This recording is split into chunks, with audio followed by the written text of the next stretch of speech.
ಸಮಾನ, ಯಾವತ್ತೂ ಯಾವುದಕ್ಕೂ ಸುಖಕ್ಕೆ ಹಿಗ್ಗಲಾರ್ದ ದುಃಖಕ್ಕೆ ಕುಗ್ಗಲಾರ್ದಂಗೆ ಇರುವಂಥವ್ರು. ಸಂತ ಅಂದ್ರೆ ಯಾರು? ಸದಾ ಶಾಂತವಾಗಿ ಯಾವನು ಈ ಜಗತ್ತಿನೊಳಗೆ ನಿತ್ಯ ನಿರಂತರವಾಗಿ ಇರ್ತಾನೋ ಅವನು ನಿಜವಾದ ಸಂತ. ಅಂತ ಸದಾ ಶಾಂತದ ಮುಗುಳ್ನಗೆಯ ಸಹನಾ ಮೂರ್ತಿಗಳಂದ್ರ ಅದು ನಮ್ಮ ನಿಮ್ಮೆಲ್ಲರ ಗುರುಗಳಾಗಿರ್ತಕ್ಕಂಥ ಒಳಬಳ್ಳಾರಿಯ ಸಿದ್ಧಲಿಂಗ ಮಹಾಸ್ವಾಮಿಗಳು. ಅದಕ್ಕೆ ಅವರಿಗೆ ಸಂತರಂತ. ಸಂತನೆಂದರೆ ಯಾರು?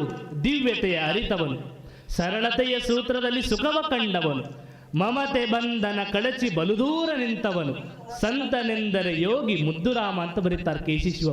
ಯಾರು ಸಂತ ಅಂದ್ರ ದಿವ್ಯತೆಯನ್ನು ಅರಿತುಕೊಂಡವು.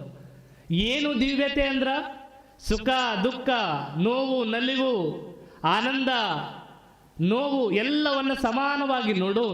ಇವತ್ತು ನೀವು 1,00,000 ರೂಪಾಯಿ ಕೊಟ್ಟರು ನಗತಾರವರು, ನೀವು ಸುಮ್ಮನೆ ನಮಸ್ಕಾರ ಮಾಡಿ ಹೋದ್ರು ಅಜ್ಜರು ನಗತಾರ. ಕೊಟ್ಟಾಗ ಮ್ಯಾಗ ಹೋಗಲಾರ್ದಂಗ, ಬಿಟ್ಟಾಗ ಕೆಳಗ ಇಳಿಲಾರ್ದಂಗ ಸಮಾನವಾದ ಸಹಜ ಭಾವದೊಳಗಿರ್ತಾರಲ್ಲ ಅವನು ಸಂತ. ಹೆಂಗ ಬದುಕ್ತಾರ ಪೂಜ್ಯ ಗುರು